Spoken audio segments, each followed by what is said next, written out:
بسم الله الرحمن الرحيم. اولا كنشكر المنابر الاعلاميه اللي تفضلت وجات تقدم معايا هذا اللقاء اليوم. فرمضان مبارك سعيد لكم ومن خلالكم للساكنه المكناسيه وكذلك لكل المغاربه وللامه الاسلاميه. في الحقيقه السياق ديال هذا اللقاء الصحفي وهذا التصريح الصحفي لكم جاء على اثر ما جرى في الجلسه الثانيه بالضبط من دوره فبراير، واللي السيد الرئيس ذكر الاسم ديالي شخصيا وقال دعا مجموعه من الادعاءات اللي في الحقيقه لقيت راسي ملزم باش نرد عليها. ف لطالما زعما كنتحاشى انني نرد، رغم ان هناك مجموعه من الاشارات ومجموعه من الاشياء اللي ومجموعه من الاشياء اللي كانت تستدعي التدخل ديالي بحكم اولا فاعل سياسي على مستوى المدينه، ثم كذلك بحكم انني شاركت في واحد المده معينه، يعني شاركت في التدبير ديال المدينه من 2021 حتى 2024، وكذلك قبل ذلك كنت في المعارضه من 2015 حتى 2021 بين المجلس الجماعي لمدينه مكناس. فبعض الاحيان كنت تنتحاشى انني نرد على السيد الرئيس وما نعلقش حتى على القضايا وعلى حتى التدبير ديالو، علاش؟ حتى لا افهم يعني بشكل سيء. لكن هذه المره طفح السيل والكيل وبان بان السيد الرئيس في الحق تهجم علي بواحد الطريقه يعني غير معقوله وغير مقبوله، خصوصا وانها صدر منه. اولا نعتني بالكذب، وقال بالحرف ان بعض الناس تيشوهوني وتيقولوا كذا الى غير ذلك، وتيقولوا بانني كنقول انا المكانسه بخوش وكذا الى غير ذلك. وهذا جاء في واحد السياق ديال واحد الحمله هو اللي يفضل انه يشنها على كل من كيعارضوه. فانا من موقعي يعني خلال تدوينه في الفيسبوك قلت بان رساله السيد الرئيس المحترم، هكذا كانت الصيغه ديالها، رساله الى السيد الرئيس المحترم ان المكانسه فاش غيطالبوا بالضوء ويطالبوا يعني بمحاربه هذيك الحفاظ، راهم ماشي بخوش، لانه هو قال كل هذوك الناس اللي بغاو يريبوا المدينه وبحال هذا الشكل هكذا، قال بانهم هذوك بخوش. هذه المره ضاف عليها، هضر عليا، قال الاستاذ الساسيوي دار وفعلوا كذا الى غير ذلك، وتيشوه وعاود قال وهذوك الناس اللي تيكذبوا وتيقولوا اللي خلاص بطبيعه الحال في السياق ديال الهضره ديالو انا من ضمنهم، راهم ماشي غير بخوش. هكذا قال ماشي غير بخوش، هذوك راه بق. انا ما غاديش نجاوب السيد الرئيس بهذا الفوكابيلير، ما غاديش نجاوبوا بهذه اللغه، ماشي من شيمي وماشي من عاداتي، ما نجاوبوا له ولا غيره، ولكن خاصنا نوضحوا مجموعه من الاشياء. اذا كذلك تحدث السيد الرئيس وقال بان الحزب طردوا وعزلوا الى غير ذلك، ثم قال بان السي ساسيوي راهو او الاستاذ بطريقه ديال الاستهزاء، قال بانه استاذ، وهذا الاستاذ هذا ينتمي الى حزب البام، وبالتالي كان خاصو ينوض يدافع على القياده ديال البام اللي كتعرض للهجمه. المسائل الاخرى يعني هو مجموعه من القضايا يمكن نرجعوا لها من خلال الاسئله ديالكم.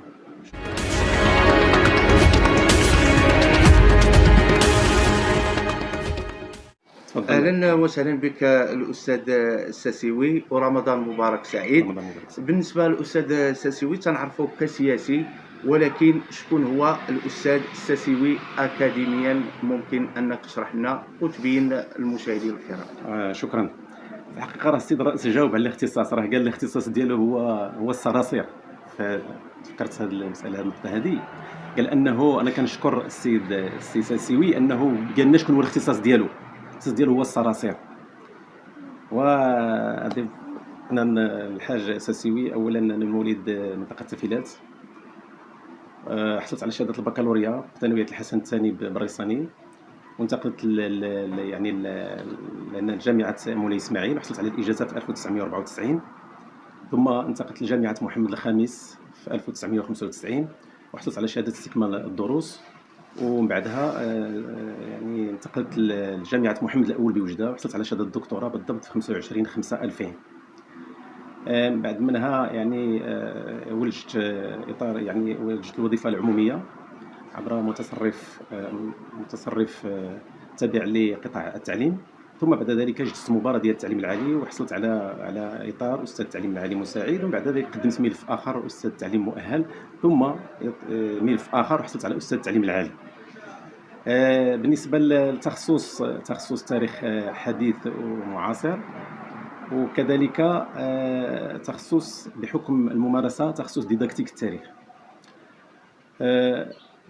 كذلك تابعت الدراسة ديالي في 2022 بجامعة ابن خلدون بإسطنبول، وحصلت على الدبلوم المهني العالي في التخطيط الاستراتيجي أو التخطيط الاستراتيجي للدولة. إذن هذا يمكن بإيجاز اللي يمكن نقول على هذه النقطة هذه ديال التخصص. وبطبيعة الحال هذا ما كيمنعش، بالعكس يزكي أن يعني هذا الشيء اللي هذا الرصيد العلمي كيساعد في تدبير مجموعة من الإشكالات اللي ممكن تصادف على المستوى السياسي وحتى على مستوى تدبير الجماعي في المدينة.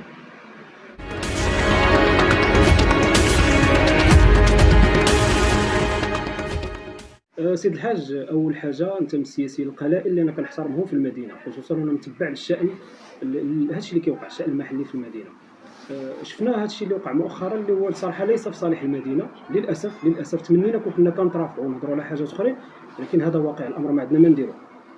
استاذ الساسيوي، واش كتشوف هذه الحمله قصداتك غير انت ولا حتى ناس اخرين؟ هذا السؤال الاول. السؤال الثاني، شنو هي قصه البخوش؟ راه كل مكانسه استنكروها. اولا فيما يخص هذه الحمله، انا نقدر نشير بانها انطلقت من النهار الاول فاش تقلد السي عباس منصب رئيس المجلس، لان منذ البدايه بان بانه تجمع عليه واحد التكتل، واش تجمع عليه ولا جمعه هو، واش الى غير ذلك، واحد العناصر من بينهم واحد ما عرفت تيدعي انه صحفي، وبالتالي يتم الهجوم على كل من تعارض او ينتقد ولو بشكل ايجابي. هذه الحمله منذ الانطلاقه لاحظناها، مقالات تكتب يعني بعشرات المقالات تكتب على يعني انها كتضرب في الناس اللي ربما يوجهوا انتقاد في المعارضه الى غير ذلك. الحساسوي هي صراحه ضمن هذه الاسئله ما فيها باس نقاطعك، هو الصحافه بعيده كل البعد على هذه التصرفات هذو، الصحافه مهنه الحياد. صراحه حنا براسنا كنتابعوا داكشي راه ما كيعجبناش، شكون معك واضح. انتم كتعرفوا الشرفاء ديال المدينه والصحفيين ديال المدينه عارفين شكون هو المقصود، ولعل الرجوع لهذوك المقالات اللي كيخرجوا راه كيبان. فاذا هاد الحمله هذه بدات بالهجوم على الاحزاب السياسيه. الاشتراكي الموحد كتبت مجموعه من المقالات ضد حزب الاتحاد الاشتراكي الموحد، اخرهم الاتحاد الاشتراكي. انتم شفتوا الحمله واللي كان هو سبب باش ذكرت هذه المساله ديال البخوش. تم الهجوم على حزب الاستقلال وعلى الرموز ديالو، تم الهجوم على حزب العداله والتنميه، تم الهجوم على حزب البام. يعني كل الاحزاب تلقات نصيبها من هذه الحمله. ثم دزنا لمساله الاشخاص، وانا نبغي نذكركم في واحد المساله كانت وقعت مهمه جدا في هذه المساله فيما يخص هذه الحمله. الا كتذكروا الاخوان الثلاثي ديال الفار فاش كان جاوا لهنايا قناه ديال ام اف ام، فاش كانوا جاوا لهنا وداروا واحد البرنامج بمناسبه المعرض الفلاحي. في الكلام ديالهم وفي السياق ديالو كان لصالح المدينه، انا تنقراه بشكل زعما محايد، ما فيهش شي تحيز لا لطرف ولا لطرف اخر. شنو اللي قالوا هاد الاخوان، السي اخ العزيز السي الشرقاوي والسي رمضاني والسي دافقير؟ فهما قالوا بان بغاو يوجهوا رسائل من داخل المدينه للمسؤولين، يقولوا لهم ما تعتبروش مكناس مدينه يعني مصرانه زايده. هذه مدينه راه عاصمه اسماعيليه وخصها مكانتها تعطى لها، وخصها تبان في مصاف المدن الاولى هنا على مستوى يعني فيما يخص التنميه، فيما يخص مشاريع، فيما يخص يعني كل ما يليق بمكانتها كعاصمه اسماعيليه. فهما قالوا اودي الرسائل ديالنا غادي نوجهوهم من هاد المسؤولين، نقول لهم راه مكناس ماشي زايده، مكناس راه خصها تكون في مصاف هاد المدن هذه. كيخرج السي عباس الى جانب ناس اخرين وكيصدروا واحد البلاغ ما خلاو ما قالوا فيه. اولا على مستوى الشكل كان بلاغ رديء، وراكم سمعتوا باش كان كيتعرض داخل البرنامج ديال الفار ديال رفات الفار. من ناحيه المضمون ارداء، هاد الناس هادو كصحفيين راه عندهم غيره على بلادهم اللي هي المغرب، ومكنت جزء من هذا المغرب. فبالتالي هذه الحمله هذه ما خلات حتى واحد، لا اشخاص ولا قنوات ولا احزاب سياسيه ولا افراد. مؤخرا كنشوفوا السيد الرئيس انتقل لواحد المرحله اخرى وبقى كيضرب على الطبله وتيخرج عينيه. ما كنفهمش هذه المساله هذه. انت الا كنتي مدبر الشأن المحلي راه خصك تقبل الانتقادات باش تجي تضرب على الطبلوت وتخرج عينيك. داكشي راه ما يصلحكش السي دريس. انا كنقول له رساله من خلالكم، ما يصلحلكش مع مكانسه وما يصلحلكش مع المغاربه ما تيعرفوش شي حاجه سميتها تخرج العينين وما تيعرفوش شي حاجه سميتها ضرب الطبله. كلشي كيعرف يضرب الطبله. فلهذا تيبقى المساله هو انه الا انتقدوك الناس راه ينتقدوك على اساس انه ابسط الخدمات ما متوفراش. قلت على انه هجم على شخصي وبالاسم، ثم هجم على الاخ عصام عبار وقال ما تنعرفوش واحد الشخص هكذا، واحد الشخص خصو يخوي المدينه. الا ما بغاش يخوي المدينه هذا تسلط، هذا الهيمنه، هذا الشكل ديال سميتو بصدق ما عمرني شفتو شي رئيس، ما عمرني كنظن ان غادي نشوف شي رئيس جماعه.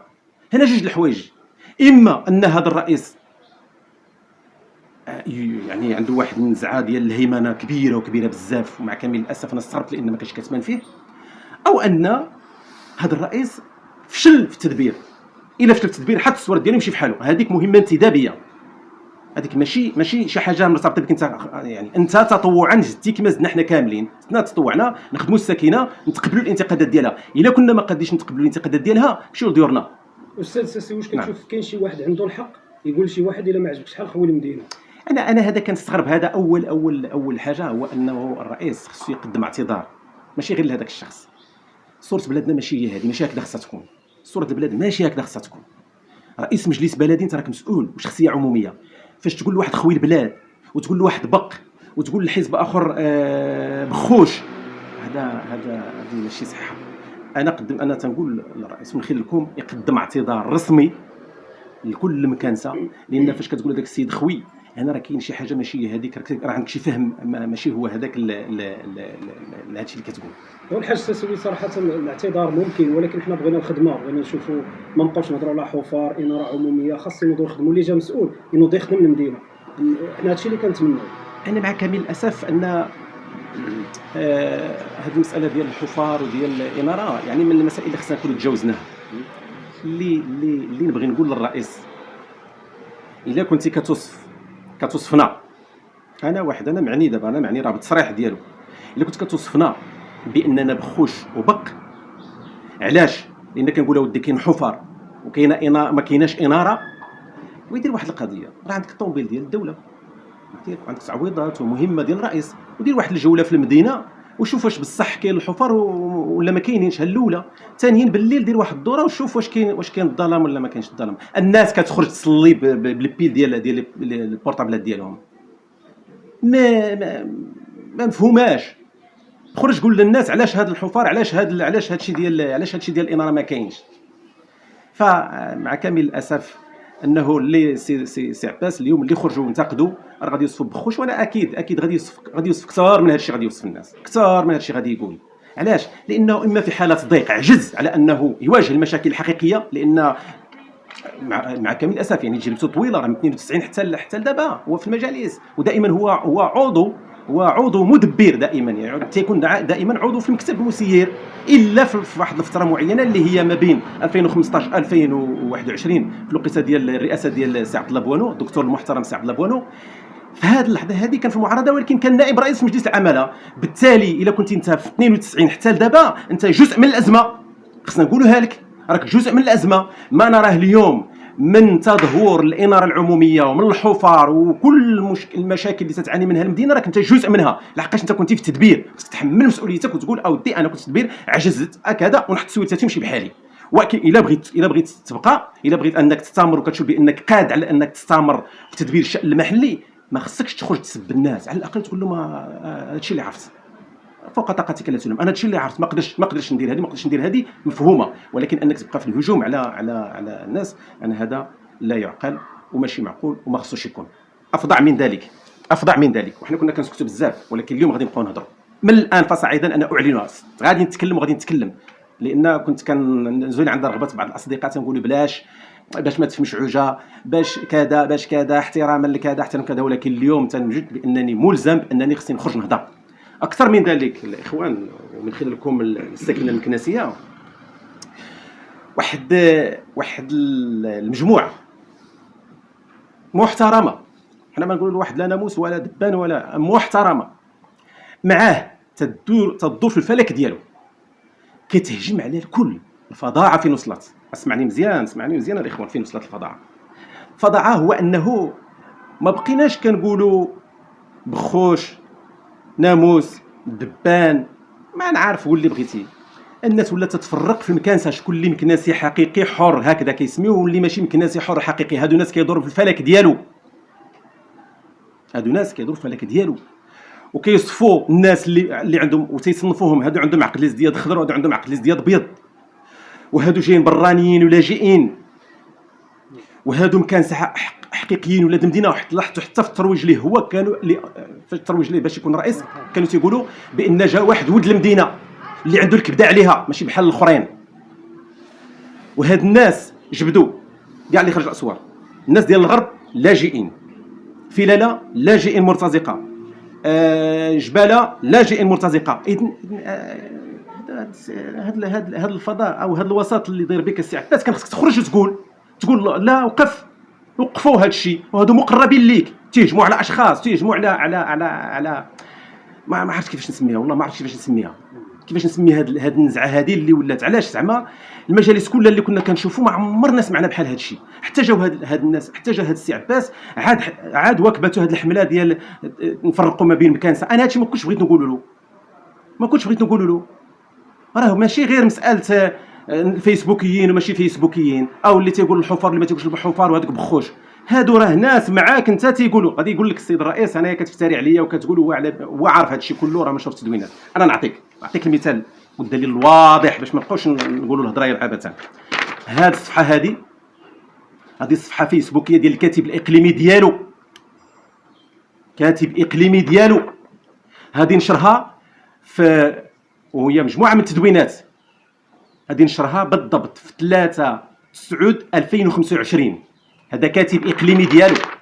باش ما تقوليش وانا داك السيد واش غادي نتحكم، واش غادي نسد للناس فمهم وتيمشيو معايا وكذا، هذا كان تيعتبر راسو صحفي كيمشي معايا كيدافع عليا. لا، هذا مسؤول اقليمي، هذا كاتب اقليمي ديال الهيئه السياسيه اللي كينتمي لها هو، وفي نفس الوقت هذا عضو المكتب السياسي للهيئه اللي تنتمي لها هو. شنو تيقول؟ البراني وارتباطه بالمدينه الحاضنه. وفي التعليقات راك السبان في جباله وفي صحراوه بالدرجه الاولى، صحراوه الناس التافلات بالدرجه الاولى. وهذا الكاتب الاقليمي جام وتعلق. الله يعطيك الصحه، تبارك الله عليكم درسوا، تيسب الناس ديال تافلات. ورجعوا لهاد لاباج، هذه لاباج ديالو ها هي، نعطيكم بالضبط التاريخ 3/9/2025. شنو تيقول؟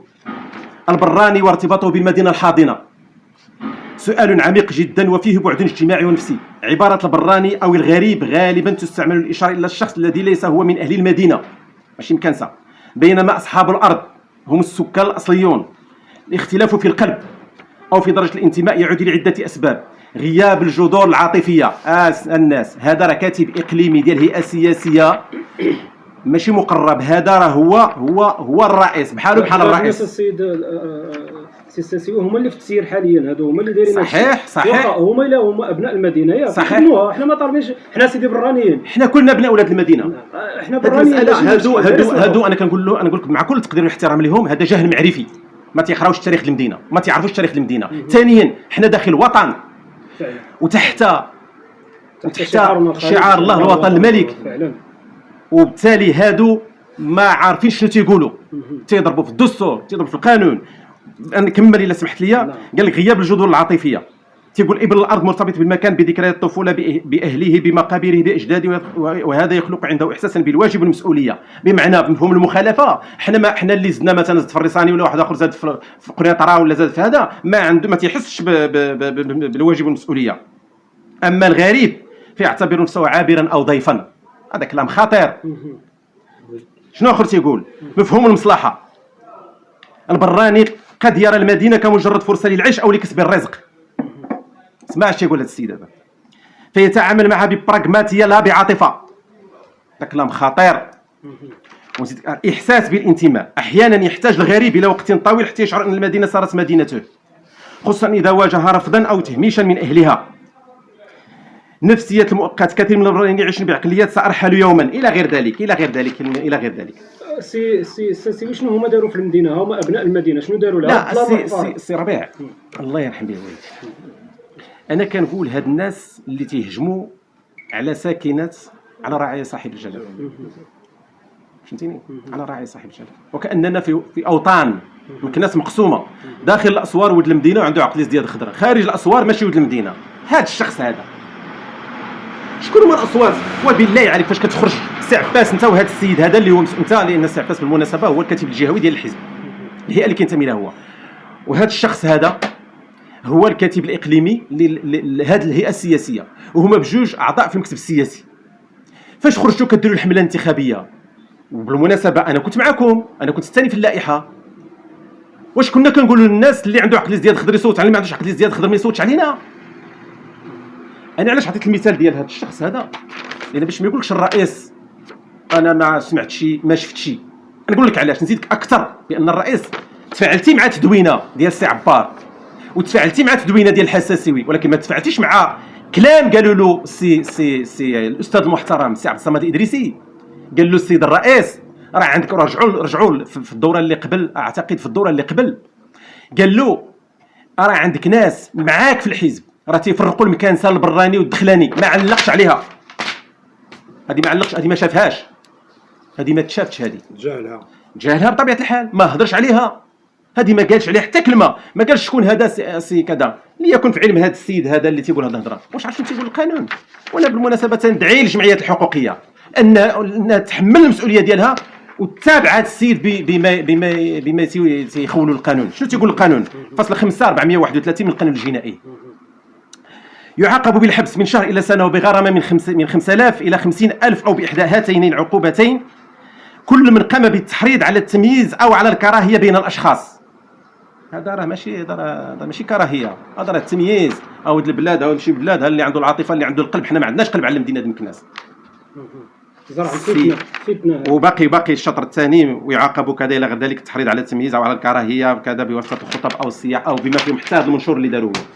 وهذه دعوه للجمعيات الحقوقيه على ان تتبع الشخص هذا، لان هذا الكلام هذا كلام ولا كلام ما كاينش في المغرب ككل.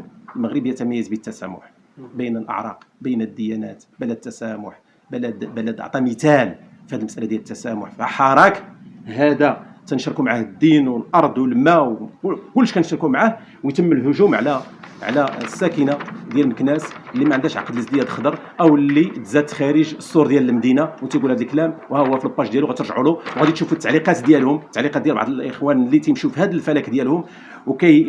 مثلا كيقول الناس ديال الرصانيين اللاجئين كيدعموا الناس او اللاجئين وكذا، وكيدخل هو كيدير جيم او ربما تيعرف تبارك الله عليك وكذا الى غير ذلك.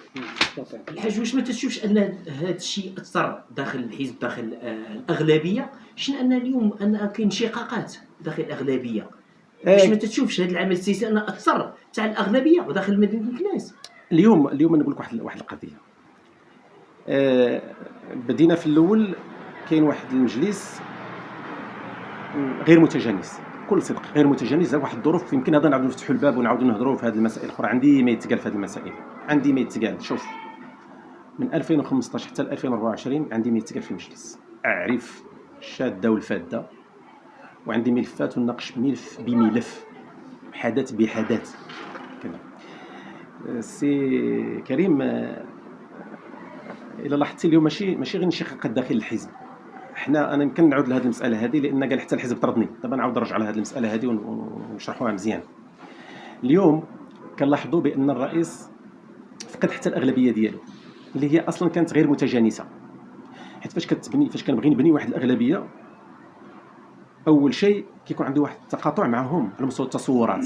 عندي واحد البرنامج انتخابي ديالي والاخرين عندهم برنامج انتخابي ديالهم، وتيكون واحد التصورات وتكون اقطاب كبيره. اذا لاحظتوا سي عباس جا في واحد الظروف اللي هو الى اخر لحظه وكان يتردد واش يكون ضمن هذه الاغلبيه او ضمن هذه الاغلبيه، يعني واش ضمن هذه المجموعه او ضمن هذه المجموعه. في اخر المطاف كانت هناك مستجدات مشى مع هذا اليوم النتائج ديالها كتبان. ها الفروق، ها فريق نبات مؤخرا من الاغلبيه وتيقول داكشي اللي تنقولوه. قال حتى هو بان القرارات اللي كتندر في المدينه وما يمكنش المدينه يسيرها واحد وما يمكنش. اذا اليوم الى كان السيد الرئيس يعني يخدم شويه ديال الحكمه وديال المنطق والعقل، يحط واحد السؤال على راسو: فين غادي بالمدينه؟ راه ماشي عيب نعاود نعيط للفرقاء كاملين داخل المجلس ونديروا واحد الجلسه تاملي ديالها هو تامليه، وفيها نوع من التقويم والتقييم لهذا الشيء اللي داز.